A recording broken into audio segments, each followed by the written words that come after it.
এটা না। আমাদের সকালের অনেক ভালো হয়েছে। বিসমিল্লাহ। সেই স্বাদ। লবণ কম হয়েছে।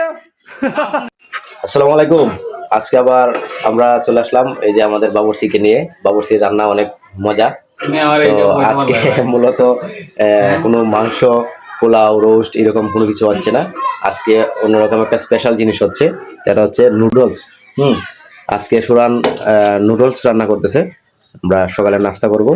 তো দেখি যে বরাবরের মতো যে মাংস রান্না করলে সুরানের হাতের রান্না খুব ভালো, সবাই প্রশংসা করছে। দেখি আজকে নুডলসটা সে রান্না করতেছে অন্যরকম ভাবে, যে যেমনি সাধারণভাবে আমরা রান্না করি এইভাবে না, সে মালয়েশিয়ান ভাবে যেভাবে রান্না করে মালয়েশিয়ানরা ওইভাবে রান্না করতেছে। দেখি কেমন লাগে, খাওয়ার পরে বুঝতে পারবো যে ভালো লাগে কিনা। নুডলসটা সিদ্ধ করে বাজার সময় যে ভালো হয়। আচ্ছা কেমনে আচ্ছা, এটা হচ্ছে নুডলসকে সিদ্ধ দেওয়া হয়েছে।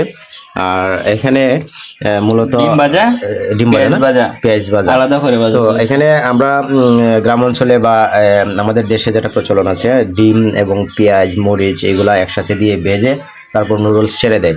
তো ও দেখলাম যে এগুলো আলাদা আলাদা করে ভাজছে, ভাজার পরে ওটাই নিচে একটা পাত্রের মধ্যে ওটাই নিচে, ওটা নেওয়ার পরে সে নাকি আলাদাভাবে কি করবে। আচ্ছা যাক, দেখা যাক কি করে।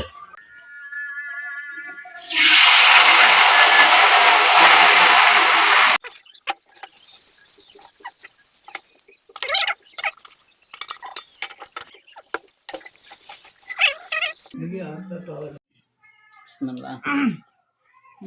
সেই স্বাদ। লবণ কম হয়েছে।